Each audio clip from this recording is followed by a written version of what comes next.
The metal doors of the Galactic Tribunal were bigger than anything Hana Kim had ever seen.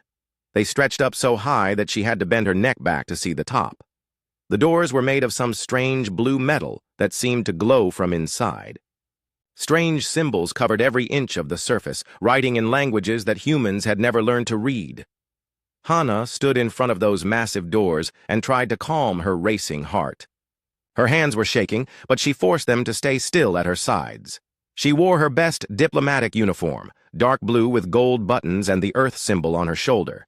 The uniform felt too tight around her neck, but she could not show weakness now. Behind those doors waited representatives from hundreds of alien worlds. Some looked like giant insects, others were made of living crystal. Some existed only as energy patterns that floated in special containers. All of them were older, smarter, and more advanced than humanity, and all of them were about to decide if humans deserved a place among the stars. "Ambassador Kim," said a voice behind her. She turned to see Dr. Junho Park walking toward her. His face looked worried, and his usually neat hair was messy from running his hands through it. "The communication link to Earth is ready. I will be monitoring everything from the observation room." Hana nodded. "Thank you, Junho. Is there any new information from home?" "The colonies are all watching. 12 billion people are counting on what happens in the next few hours."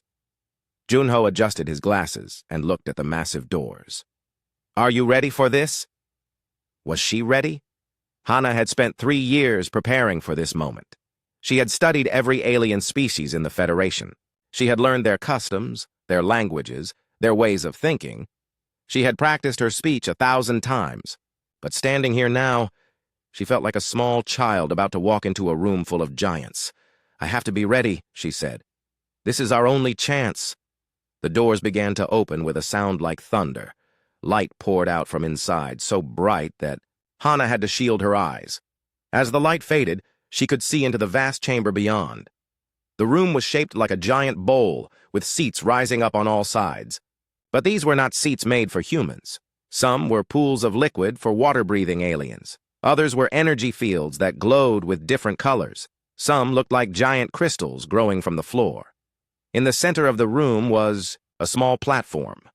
That was where Hana would stand to make her case for humanity. The platform looked tiny compared to the massive chamber around it. She would be like an ant trying to speak to gods. "The human representative will enter now," announced, a voice that seemed to come from everywhere at once. The voice was translated into human language, but Hana could hear the original underneath it. Strange sounds like music mixed with static. Hana walked into the chamber. Her footsteps echoed in the silence. As she moved toward the platform, she could feel hundreds of alien eyes watching her. Some eyes were like jewels. Others glowed with their own light. Some were not really eyes at all, but sensors that could see things humans could not imagine. The beings in the chamber began to make sounds. Clicking, buzzing, musical tones, and electronic beeps filled the air. Hana realized they were talking about her. Most of the sounds did not seem friendly. She reached the platform and stepped onto it. The floor beneath her feet began to glow, and suddenly she could understand all the alien voices around her. "Look how small it is," said something that sounded like wind chimes. "How can such a tiny creature speak for an entire species?" "Their technology is so primitive," buzzed another voice. "They still use chemical rockets to leave their planet. I heard they fight wars with metal projectiles," laughed a third voice. "How barbaric." Hana kept her face calm, but inside she felt angry. They were making fun of humanity before she even had a chance to speak. But she had expected this. Humans were the youngest species to ever request Federation membership. Most of these aliens had been traveling between stars for thousands of years before humans even discovered fire. A new voice spoke, deeper and more powerful than the others. "I am Council Speaker Zephyrian, human representative. State your name and your purpose here." Hana looked up toward the voice. High above her, on the largest seat in the chamber, sat something that looked like it was made of starlight. It had a shape that was almost human, but it seemed to shift and change as she watched. Its voice was ancient and tired, like someone who had seen too much of the universe. "I am Ambassador Hana Kim of Earth," she said. Her voice was amplified. so that everyone in the chamber could hear. I come before this tribunal to request membership in the Galactic Federation for the Human Species. The chamber erupted in noise. Aliens chittered, buzzed, and shrieked. Some of them were clearly laughing. The sound was so loud that Hana had to cover her ears. "Silence!" commanded Zephyrian. The chamber became quiet again. "Human, do you understand what you are asking? Federation membership is not given to primitive species who have barely learned to leave their home system." "We understand the requirements," Hana replied. "Humanity has established colonies in 17 star systems. We have developed faster-than-light travel. We have made peaceful contact with other species. We meet all the basic requirements for consideration." A new voice spoke up from the right side of the chamber. It was harsh and full of anger. "Requirements on paper mean nothing. I am High Commander Krelthon of the Vortak Empire. Your species is violent and unpredictable. You fight wars among yourselves. You destroy your own planets. You attack our ships when they enter your space." "We defend our territory from invaders," Hana said calmly. "Any species would do the same." "Invaders?" Krelthon's voice rose. "The Vortak Empire has the right to explore any region of space.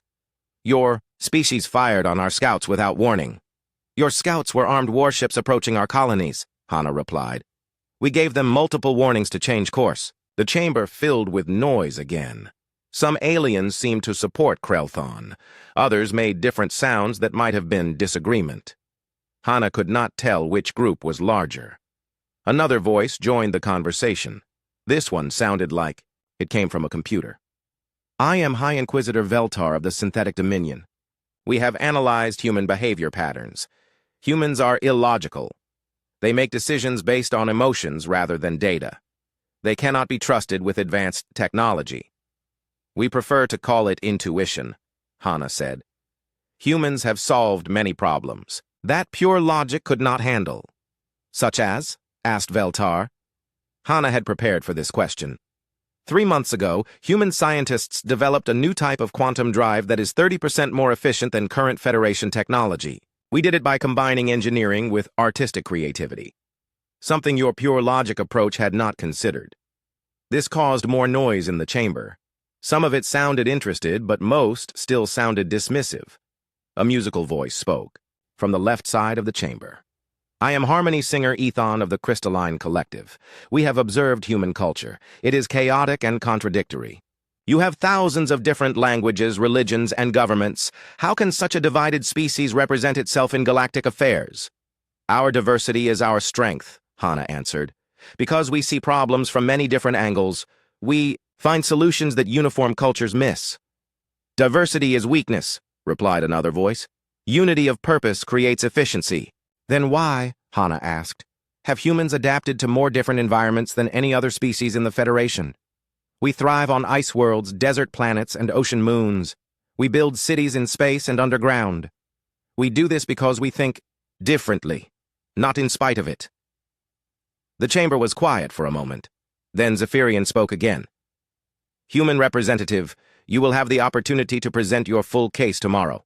The tribunal will hear all evidence before making its decision." "Thank you, Council Speaker," Hana said. "Do not thank me yet," Zephyrian replied. "Very few species have been granted Federation membership, none as young as yours. You face an extremely difficult task." As Hana walked back toward the doors, she could hear the aliens talking among themselves again. Most of the voices sounded skeptical or amused. They thought this was a waste of time. They had already decided that humans were too primitive, too violent, too chaotic to join their perfect galactic society. But Hana had not come this far to give up now. Tomorrow, she would show them what humanity was really capable of. She would make them understand that sometimes the youngest voice in the room had the most important things to say. The massive doors closed behind her with a sound like thunder. The real battle was just beginning. The second day in the Galactic Tribunal began with the sound of alien laughter. As Hana Kim walked back into the massive chamber, she could hear dozens of different species making sounds of amusement. Clicks, buzzes, musical notes, and electronic beeps filled the air. The translation system in her earpiece turned it all into human laughter, but she could hear the alien voices underneath. She took her place on the small platform in the center of the room. Around her, Hundreds of alien representatives sat in their strange seats. Some floated in bubbles of liquid. Others existed as patterns of light. All of them were looking down at her with what she could only call amusement. The tribunal will now hear evidence regarding the human petition for Federation membership, announced Council Speaker Zephyrian from his seat high above. High Inquisitor Veltar of the Synthetic Dominion will present the case against admission. Section of the floor near Hana began to glow. A holographic figure appeared, tall, thin, and metallic. Its face was a smooth surface with two glowing blue dots for eyes. When it spoke, its voice sounded like a computer processing data. Honored members of the tribunal, Veltar began, I will demonstrate why the human species is unfit for Federation membership. Observe, the air above the platform filled with images. Hana watched as scenes from human history appeared in three-dimensional detail. She saw ancient battles with swords and spears. She saw warriors on horseback charging across fields. She saw armies, with guns fighting in trenches. Humans have spent their entire recorded history at war, Veltar announced. They fight over territory, resources, ideas, and religions. They kill members of their own species for the most trivial reasons. The images changed to show modern conflicts, missiles flying through the air, explosions in cities, soldiers in combat armor fighting with energy weapons. The alien audience made sounds of disapproval and disgust. Even now, as they request to join our peaceful federation, humans maintain vast military forces. They have weapons capable of destroying entire planets. They test these weapons on their own worlds, poisoning their environment and killing countless creatures. The holographic display showed nuclear explosions, toxic waste, and polluted oceans. Dead fish floated on the surface of contaminated water. Forests burned while humans watched from a distance. This is their legacy, Veltar continued. Destruction, pollution, and death. They cannot even take care of their own planet. How can we trust them with the safety of the galaxy? Alien voices rose from around the chamber. Most sounded angry or shocked. Some were laughing again. Hana felt her face grow hot with shame and anger, but she forced herself to stay calm. The images changed again. Now they showed human technology. Primitive rockets barely able to escape Earth's gravity. Space stations that looked like metal boxes, held together with cables. Weapons that fired simple metal bullets instead of energy beams. Their technology is centuries behind our standards, Veltar said. They still use chemical combustion for propulsion. Their computers require physical components instead of quantum consciousness networks. Their fastest ships take months to travel distances we cover in hours. More laughter from the audience. A voice like wind chimes spoke up. They still use separate machines instead of integrating technology with their bodies. How primitive. They communicate with sound waves instead of direct mind-to-mind contact, added a buzzing voice, like insects.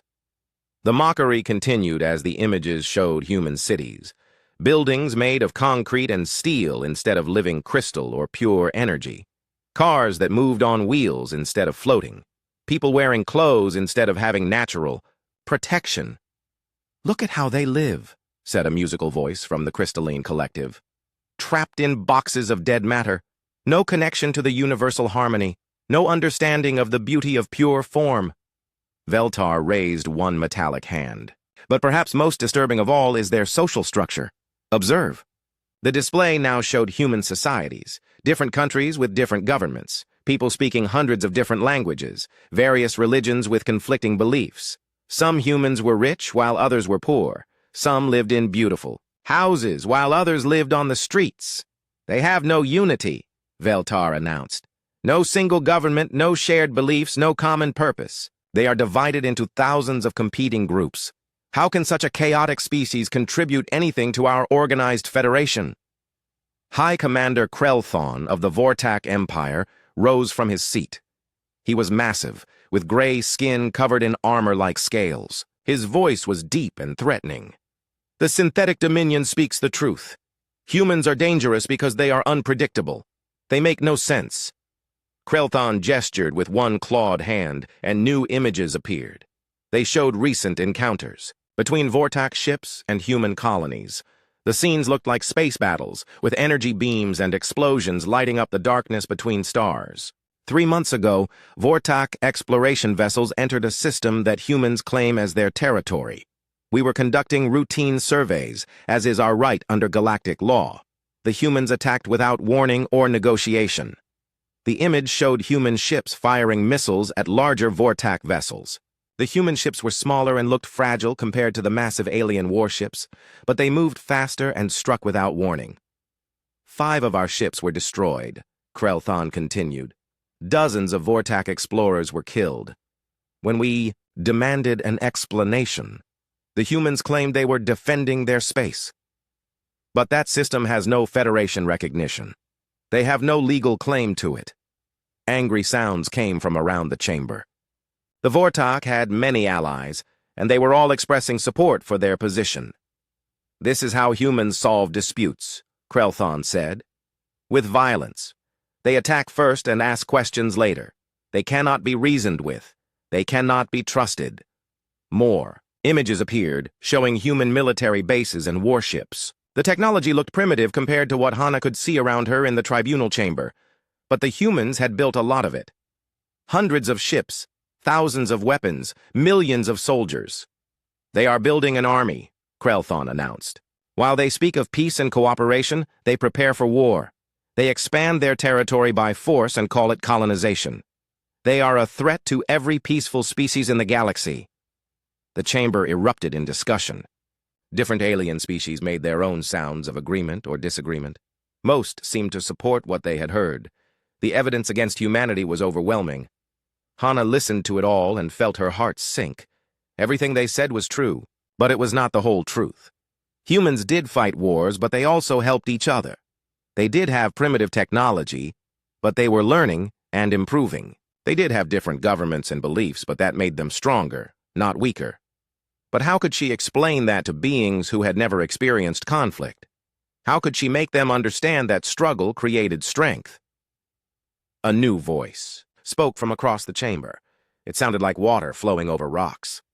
I am current writer Tidal Eon of the Aquarian domains. My people have had direct contact with humans. 3 years ago, one of our generation ships suffered a catastrophic failure in the Kepler system. The display changed to show a massive alien vessel shaped like a giant jellyfish and filled with glowing fluid.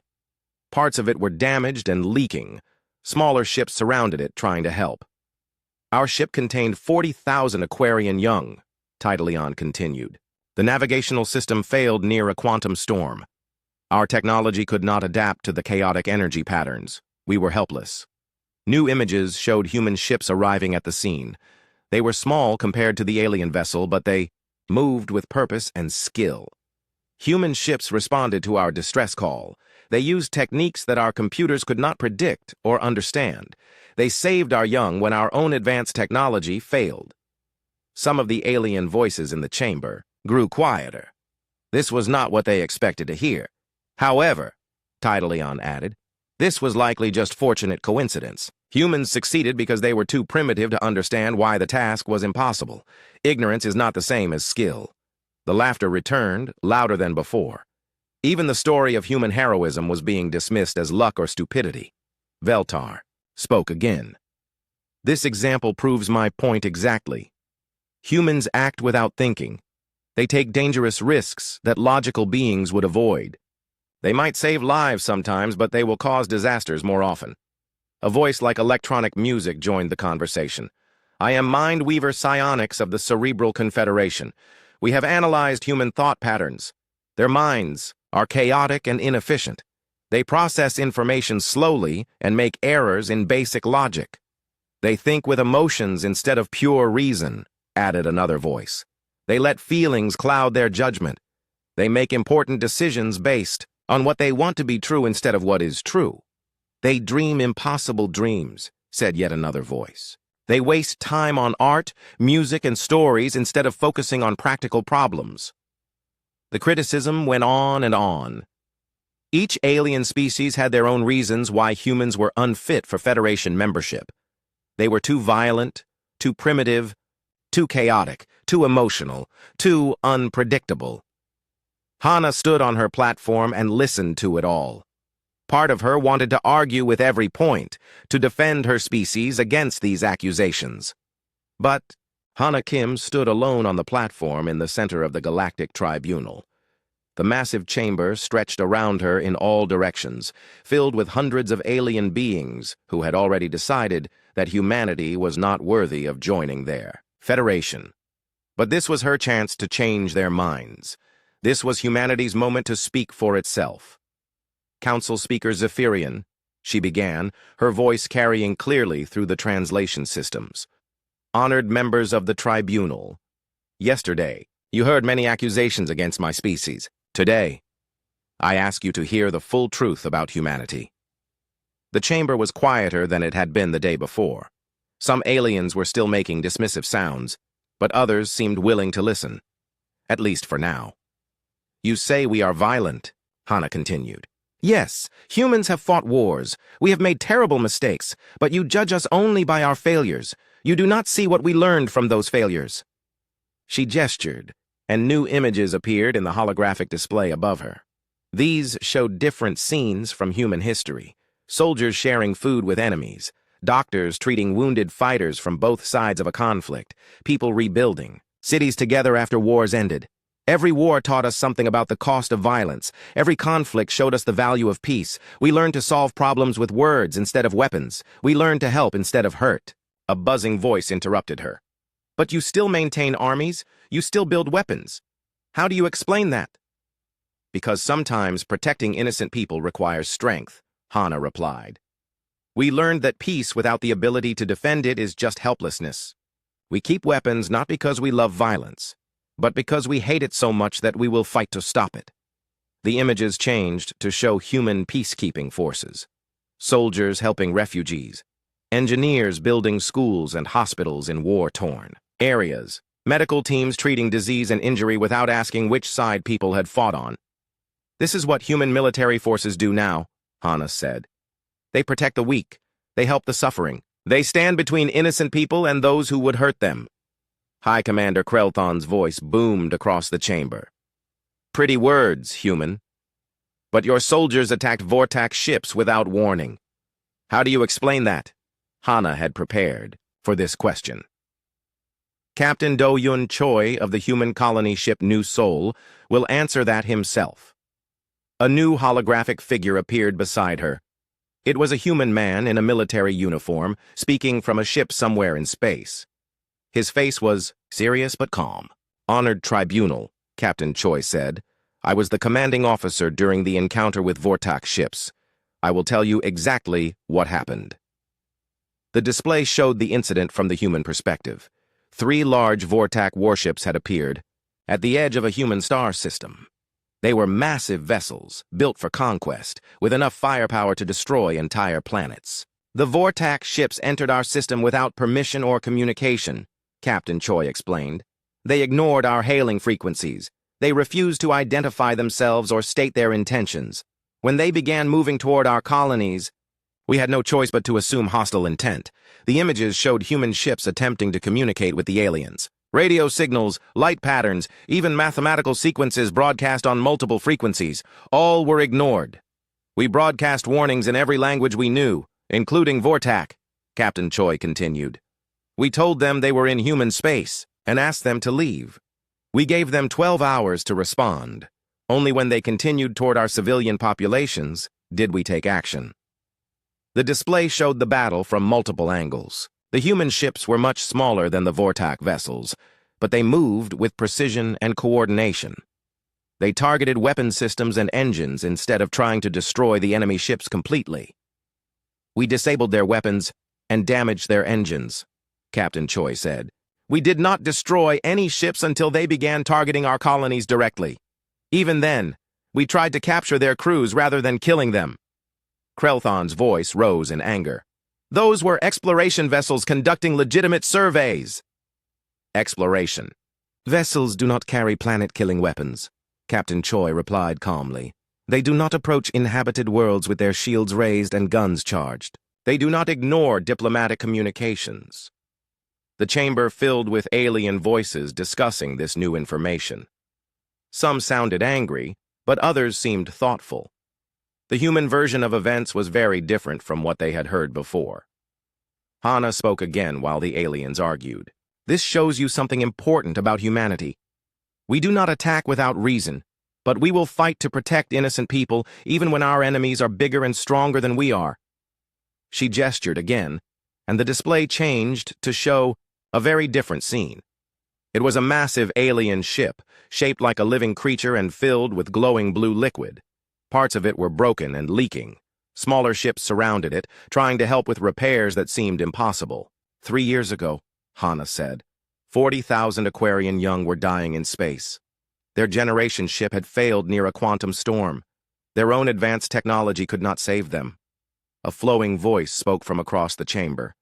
Current writer Tidal Eon acknowledges this event. But as I said yesterday, human success was simply good fortune.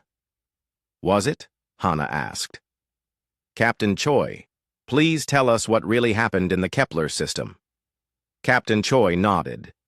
My ship was returning from a survey mission when we received the Aquarian distress call. The quantum storm was unlike anything in our databases. Our computers could not predict how it would behave. The display showed the storm, a massive, swirling cloud of energy that seemed to twist space itself. Lightning made of pure light danced between points that existed in different dimensions. It was beautiful and terrifying at the same time.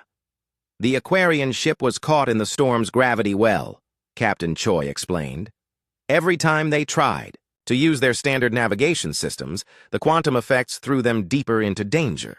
Their own technology was too rigid to adapt. The images showed multiple alien vessels trying to help. Ships from the Crystalline Collective used harmonic resonance to stabilize local space. Synthetic Dominion vessels calculated thousands of possible escape vectors. Cerebral Confederation minds joined together to predict the storm's behavior. All of their solutions failed, Captain Choi said. The storm was too chaotic, too unpredictable. Standard physics did not apply inside it. So what did you do? Asked a musical voice from the alien audience. We stopped trying to understand it, Captain Choi replied. Instead of calculating the perfect solution, we tried hundreds of imperfect ones. We sent out probe ships in random directions. We tested different engine frequencies. We tried maneuvers that made no logical sense. The display showed human ships darting around the edges of the storm like insects. They moved in patterns that seemed chaotic and wasteful. Many of their attempts failed completely. Finally, one of our random approaches worked, Captain Choi continued. We found a path through the storm by pure trial and error. It was not elegant or efficient, but it saved 40,000 lives. Current writer Tidalion's voice was quieter now. The humans succeeded where our finest minds failed, but surely this was just luck. Maybe, Hana said. Or maybe it shows you something important about how humans think. We do not give up when the perfect solution is impossible. We try imperfect solutions until we find one that works. She gestured again, and the display showed human colonies throughout the galaxy. They were built on worlds that other species had considered uninhabitable. Ice planets where the temperature never rose above freezing. Desert worlds with no water, ocean moons with crushing pressure, airless rocks orbiting dangerous stars. Every other species in the Federation specializes, Hana explained. The Aquarians live only in water. The Crystalline Collective requires specific mineral compositions. The Vortac need heavy gravity and thick atmosphere, but humans adapt to any environment. The images showed human cities under ice, floating on lava, suspended in gas clouds, and carved into asteroids. Humans wearing environmental suits, breathing artificial air, eating synthetic food, and somehow making homes in places where life should not exist. We do this because we are not perfect, Hana continued. We cannot change our environment to suit us, so we change ourselves to suit our environment. We learn. We adapt. We find ways to survive where survival should be impossible. A new voice spoke from the alien audience. It sounded like electronic music mixed with mathematical equations. I am Mindweaver Psionics of the Cerebral Confederation. These examples are interesting, but they do not address the fundamental problem. Human thinking is chaotic and inefficient. Is it? Hana asked. A new hologram appeared beside her. A human woman in a laboratory coat surrounded by complex equipment. I am Dr. Yunbi Seo of the Human Research Institute, the woman said. 6 months ago, my team solved a problem that has puzzled galactic scientists for centuries. We developed stable quantum biological fusion. The display showed complex diagrams and equations. Even with the translation system, most of it was too advanced for Hana to understand. But she could see the reactions from the alien audience. Several species that had been dismissive before were now paying close attention. Quantum biological fusion combines living tissue with quantum energy states. The third day of the trial began differently than the others. As Hana Kim entered the Galactic Tribunal chamber, she noticed that many of the alien representatives were speaking in small groups instead of their usual organized formations. Their voices were quieter, more urgent. Something had changed overnight. Hana took her place on the platform and looked around the vast chamber. Several seats that had been occupied before were now empty. Some species had sent different representatives than the previous days. The atmosphere felt tense and worried instead of dismissive and amused. Dr. Junho Park's voice came through her hidden communicator. Hana, we are receiving strange reports from our intelligence networks. Something is happening in Federation space, but the information is being suppressed. Before Hana could respond, Council Speaker Zephyrian called for order. His voice sounded more tired than usual, and his starlight form seemed dimmer than before. The tribunal will continue with questioning of the human representative, he announced. However, we must first address certain concerns that have arisen. Hi. Commander Krelthon rose from his massive seat. His gray, armor-plated form looked agitated, and his voice carried an edge of frustration that had not been there before.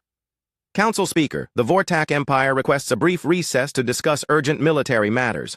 Our outer colonies have reported unusual activity. A flowing voice interrupted him. Current Rider Tidalion of the Aquarian Domains also requests discussion time. Our deep space monitoring stations have detected anomalous readings. More voices joined in. The Crystalline Collective spoke of harmonic disruptions. The Synthetic Dominion reported logic chain failures in their outer networks. The Cerebral Confederation mentioned psychic static interfering with their long-range communications. Hana listened to all of this with growing interest.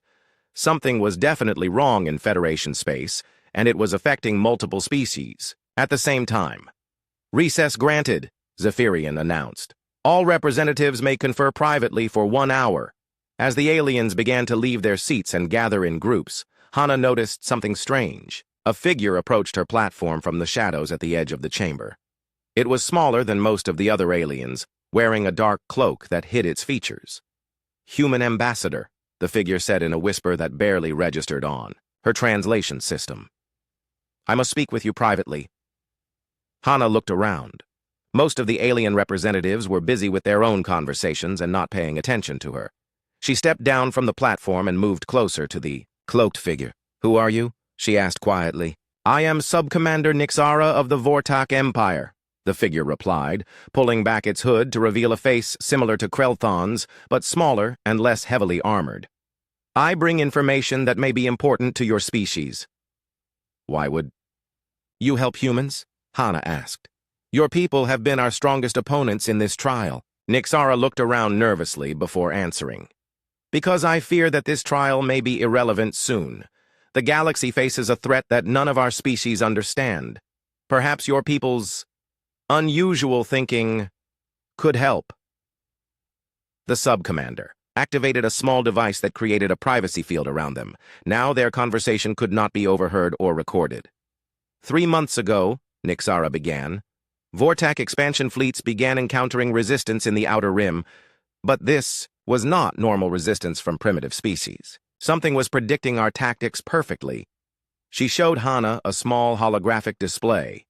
It showed Vortak warships, massive, powerful vessels designed for conquest, being destroyed by much smaller ships using impossible tactics. Our battle computers analyze enemy behavior and predict their next moves, Nixara explained. This system has never failed before, but these enemies moved in ways that our computers said were impossible. The holographic images showed alien ships that seemed to anticipate every Vortak maneuver.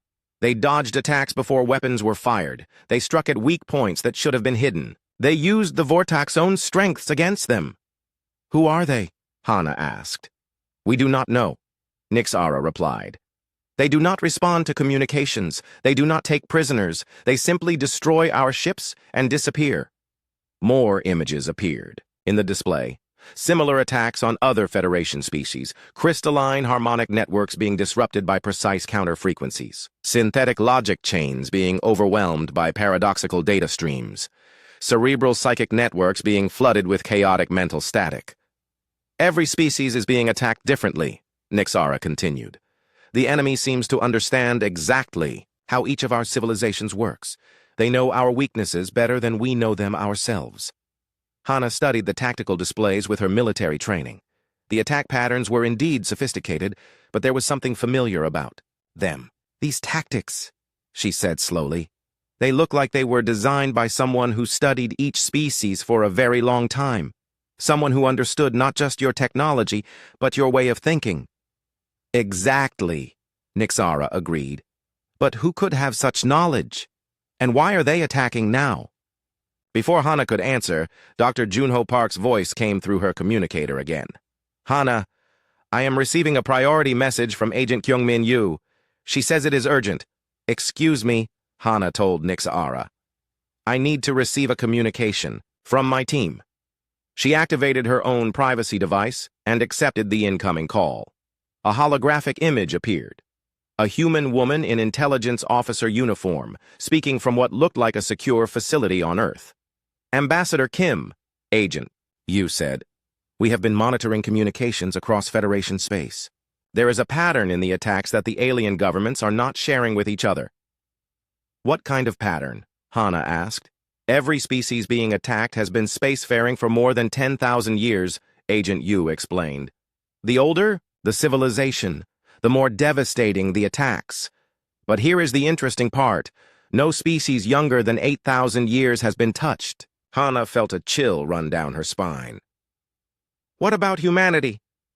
So far, nothing, Agent Yu replied. Our colonies are completely untouched. It is almost like this enemy is avoiding us deliberately. The pieces of a puzzle began forming in Hana's mind.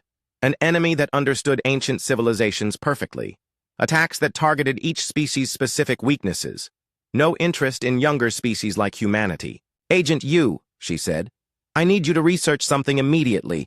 Look for records of any Federation species that went extinct or disappeared in the past 10,000 years. Cross-reference that with the current attack patterns. Already working on it, Agent Yu replied. Initial results suggest at least 12 species that vanished from Federation records with minimal explanation. All were described as having become obsolete or non-contributory to galactic civilization. The communication ended, and Hana turned back to Subcommander Nixara, who had been waiting patiently. Subcommander, Hana said, I need to ask you something that might sound strange. In your military history, do you have records of species that the Vortak Empire conquered so completely that they ceased to exist? Nixara's face showed surprise at the question. Of course. The Vortak way is to absorb useful conquered species and eliminate those that serve no purpose. Why do you ask? How many species would you estimate have been eliminated this way? Perhaps dozens over the centuries, Nixara replied. The Empire keeps detailed records of conquered worlds and their populations. And the other Federation species? Do they have similar histories? Certainly. The crystalline collective absorbs primitive species into their harmonic matrix. The synthetic dominion converts biological species into digital consciousness. The cerebral confederation integrates minds into their collective thinking. This is normal galactic progression. But Hana was beginning to understand that it might not be normal at all. It might be exactly the problem. Subcommander, she said, what if I told you that your enemy might be the descendants of all those extinct species? What if they learned from their defeats and came back to take revenge? Nixara's eyes widened with shock. That would be impossible. Extinct species cannot return. Cannot return, or were never truly extinct? Hana asked. What if some members of each species escaped and spent thousands of years learning, growing, and planning? The implications of this idea began to sink in. An enemy that understood every Federation species perfectly because they had once been conquered by them. Attackers who knew exactly how each civilization thought because they had been forced to study their conquerors for generations. If this is true, Nixara said slowly, then every tactical database in the Federation is useless. They know how we fight because they were forced to watch us fight for millennia. Worse than that, Hana replied, they know how you think. Your civilizations have become rigid and predictable over thousands of years. You have perfected your methods so completely that you cannot change them anymore. The privacy field around them flickered and died as Nixara's device ran out of power. Around the chamber, alien representatives were returning to their seats as the recess ended. Human, Nixara whispered urgently. If you are right about this, then the Federation needs your species more than we ever imagined. Your chaotic thinking might be the only thing that can surprise an enemy who has studied us for so long. The alarm systems in the Galactic Tribunal screamed with sounds that Hana Kim had never heard before. Red lights flashed from every surface while holographic displays showed star maps covered in warning symbols. The massive chamber filled with panic as alien representatives received emergency communications from their home worlds. All sessions are suspended, Council Speaker Zephyrian announced, his starlight form flickering with distress. The Federation is under coordinated attack. All military forces are ordered to defend their territory. But even as he spoke, more bad news kept arriving. High Commander Krell Thon rose from his seat, his armored form shaking with rage and fear. The Vortak 5th Fleet has been destroyed, he announced. 200 warships, gone in less than an hour. The enemy used tactics that our computers cannot understand. A musical voice joined him, the representative of the Crystalline Collective. Our harmonic networks on 7 worlds have been shattered. The resonance patterns are being corrupted by frequencies that should not exist. The Synthetic Dominion has lost contact with 12 colony worlds, added the metallic voice of High Inquisitor Veltar. Our AI networks are being overwhelmed by logic paradoxes that cause complete system failure. More reports flooded in from across the galaxy. Every major Federation species was under attack by an enemy that seemed to know exactly how to hurt them, and the attacks were getting worse. Hana stood on her platform in the center of the chaos, watching the greatest civilizations in the galaxy panic like frightened children. She had suspected this might happen, but seeing it unfold was still shocking. Council. Speaker, she called out, her voice cutting through the noise. I request permission to speak. Human, Zephyrian replied, his ancient voice filled with desperation. This is not the time for your petition. The galaxy is at war. That is exactly why you need to listen to me, Hana said firmly. I believe I know who is attacking you and why. The chamber fell silent. Hundreds of alien eyes focused on the small human standing alone in the center of their vast tribunal. Speak quickly, Zephyrian commanded. The enemy is not unknown, Hana began. They are the survivors of species that the Federation destroyed or absorbed over the past 10,000 years. They have been watching you, learning from you, and preparing for this moment. Angry voices rose from around the chamber. Impossible! Shouted Krelthon. Extinct species cannot return. They were never truly extinct, Hana replied.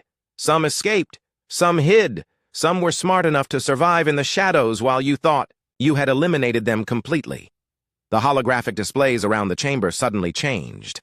Instead of showing star maps, they now showed a single massive fleet approaching from the outer rim of the galaxy. The ships were unlike anything in Federation databases. They seemed to combine technology from dozens of different species into hybrid designs that should not have worked. A new voice filled the chamber, transmitted from the approaching fleet. It was a combination of sounds, clicks, buzzes, harmonics, and electronic tones all blended together into something that was both alien and strangely familiar. People of the Federation, the voice said, we are the convergence. We are the children of the species you destroyed. We are the survivors of the civilizations you deemed unworthy. We have returned to reclaim what you stole from us. The display showed images of the enemy fleet in detail. Each ship was unique, but they all shared certain characteristics: Vortak armor plating, crystalline energy cores, synthetic computing systems, Aquarian biotechnology. It was as if someone had taken the best technology from every Federation species and combined it into something new. You called our ancestors primitive, the Convergence voice continued. You said they were obsolete. You absorbed their useful traits and discarded the rest. But we learned from your mistakes. We became everything you are and more. High Commander Krelthon activated his communication system. Unknown vessels, you are in violation of Federation space. Identify yourselves and state your intentions. The response was laughter, a horrible sound that combined the amusement of dozens of different species. We are your victims. Return to collect what you owe us. We are your children, grown strong on the hatred you taught us. We are your future, and you are our past. The chamber erupted in discussion as the aliens tried to understand what they were facing. But Hana was watching the tactical displays and seeing something that terrified her more than the enemy fleet. Every Federation defense was failing. The Vortak military could not adapt to enemy tactics that shifted constantly. The crystalline harmonic defenses were being disrupted by frequencies that attacked their fundamental structure. The synthetic networks were being paralyzed by logic bombs designed specifically for their thinking patterns. They know you too well, Hana said, her voice carrying across the arguing chamber. They have studied each of your species for thousands of years. They know exactly how you think, how you fight, how you respond to threats. Council Speaker Zephyrian's form flickered with distress. Human, if what you say is true, then our defenses are useless. How can we fight an enemy that knows us better than we know ourselves? Before Hana could answer, new alarms began sounding. The Convergence fleet was entering the Nexus Prime system, moving toward the Tribunal Station. Their ships moved in formations that seemed chaotic, but were somehow perfectly coordinated. Estimated time to arrival, 6 hours, announced a mechanical voice. All evacuation protocols have been activated. Panic spread through the chamber as alien representatives began preparing to flee. But Captain Do-Hyun Choi's voice suddenly came through the communication system, speaking from his ship somewhere in space. Ambassador Kim, he said. This is Captain Choi. My ship is engaging Convergence scouts at the edge of the system. You need to see this. The display changed to show a space battle unlike anything the Federation had ever witnessed. Human ships were fighting the enemy scouts, but they were not using standard tactics. They moved in patterns that seemed random and wasteful. They changed strategies every few minutes. They did things that made no logical sense. And they were winning. How is this possible? Asked Mindweaver Psionics of the Cerebral Confederation. Human technology is inferior to ours. Their tactics are chaotic and inefficient. That is exactly why they are succeeding, Hana replied. The Convergence can predict your behavior because you are predictable. Your civilizations have become so perfect that you cannot change, but humans change constantly. The battle footage showed human pilots making decisions that no computer could anticipate. They ignored their own battle doctrine. They used weapons in ways they were not designed. 4. They took risks that violated every rule of space combat. The Convergence ships, for all their advanced technology, could not adapt fast enough. Their predictive systems were designed to fight logical, consistent enemies. They had no programming for pure chaos. Captain Choi, Hana called out, can you hold them? For a while, came the reply. But the main fleet is much larger. We cannot stop them all. Current Rider Tidaleon spoke from the Aquarian section. The human ships are taking massive casualties. Their tactics are suicidal. They are buying us time, Hana said. Time for you to make a choice. She turned to address the entire chamber. You can continue to fight this war the way you have always fought, with perfect tactics, logical strategies, and predictable responses. And you will lose, because the enemy knows exactly what you will do.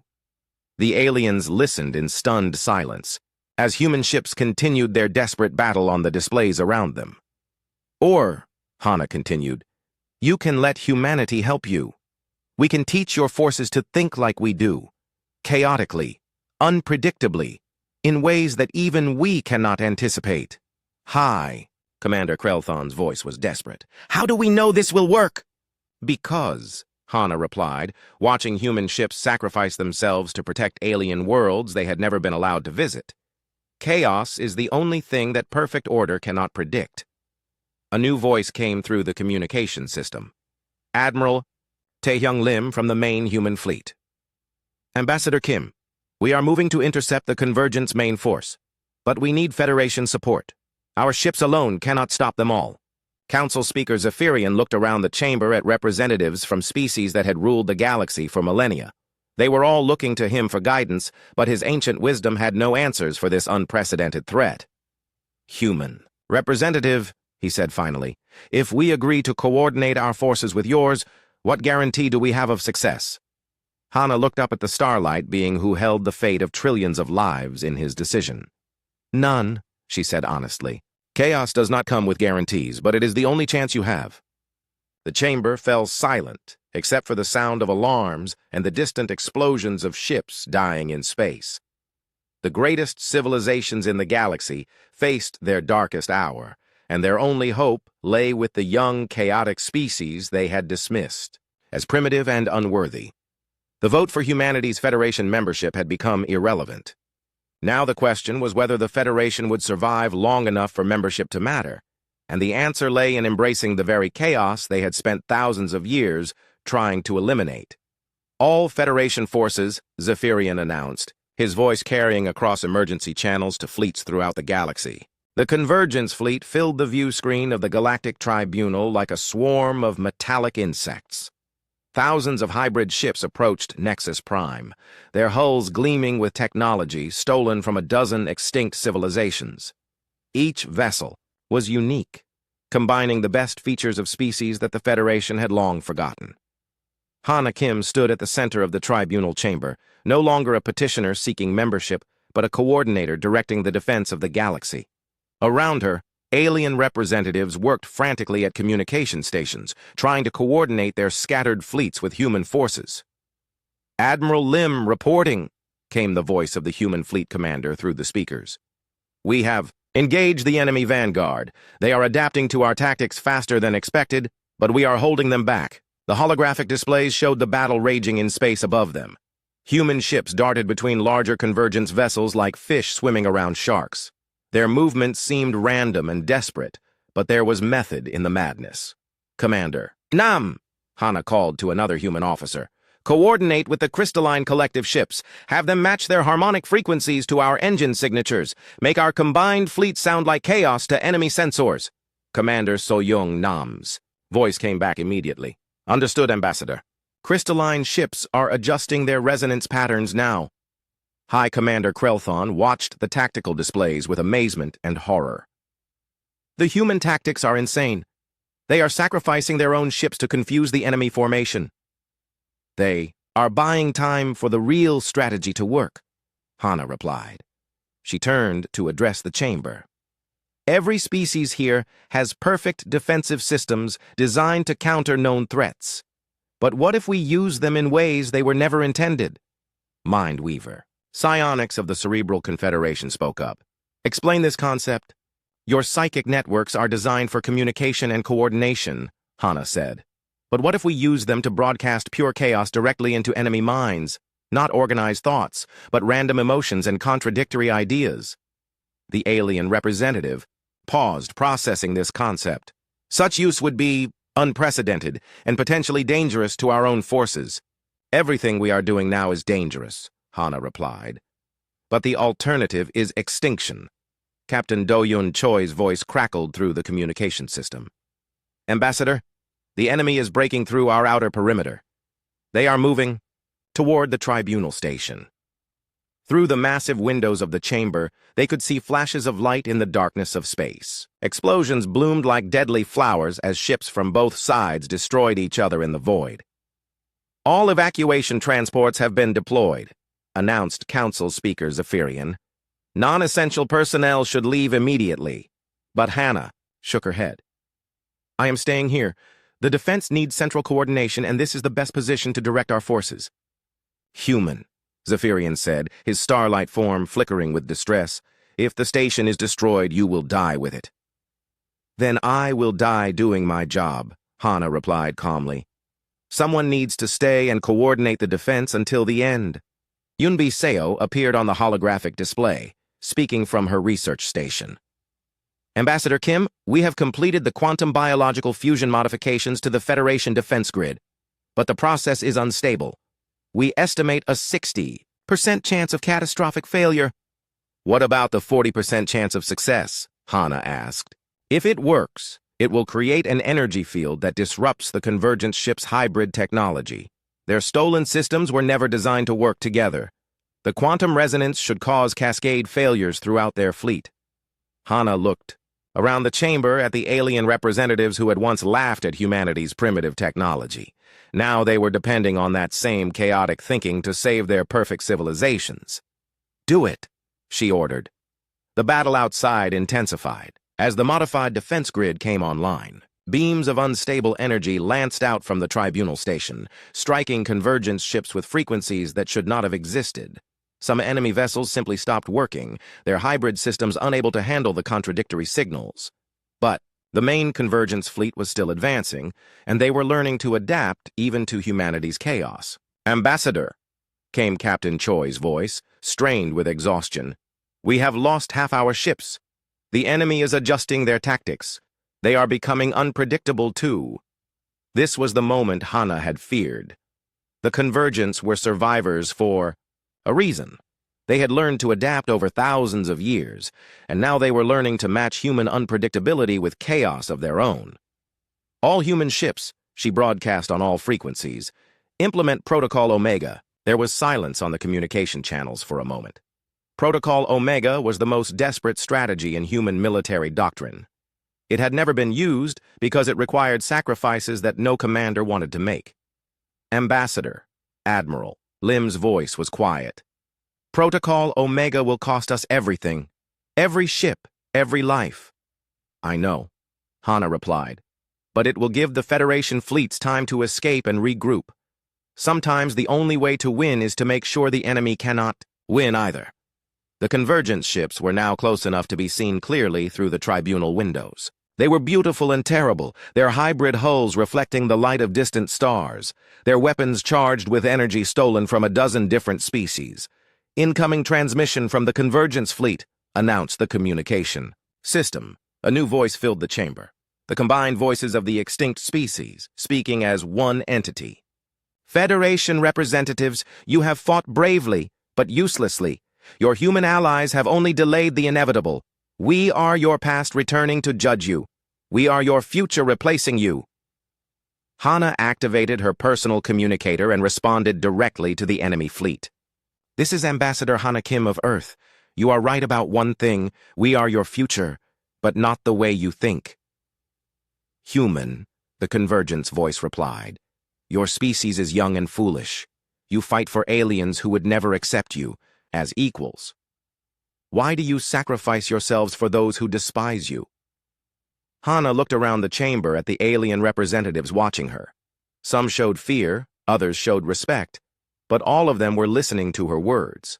"Because that is what humans do," she said. "We fight for what is right, not for what benefits us. We protect the weak, even when the weak do not thank us. We stand against darkness, even when standing alone."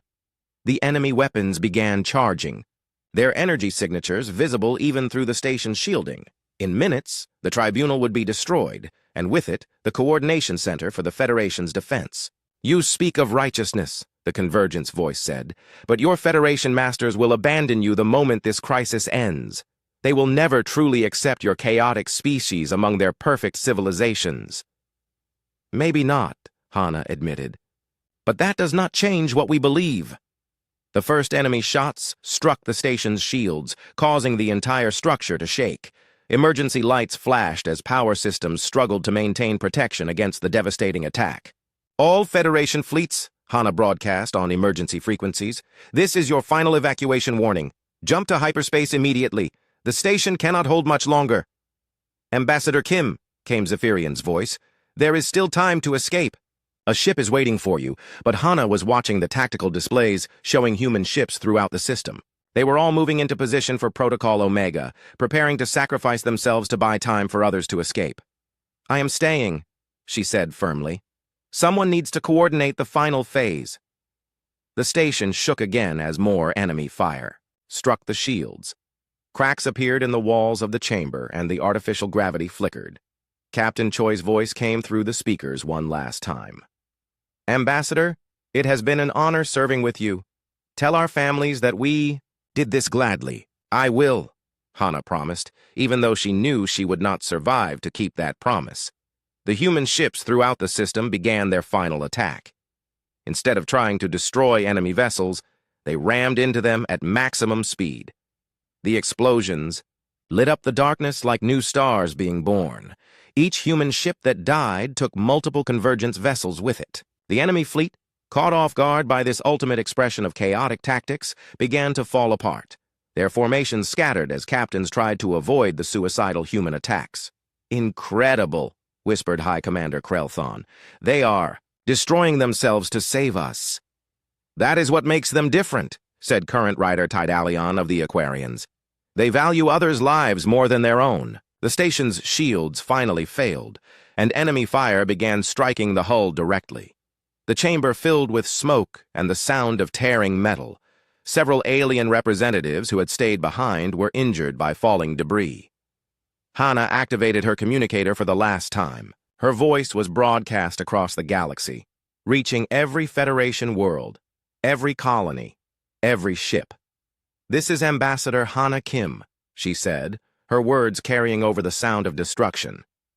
"To the people of the Federation, to the species we never got to meet, to the civilizations we will never see, remember this day." The enemy fire intensified, and part of the chamber's ceiling collapsed. Hana was struck by falling debris, but Kanti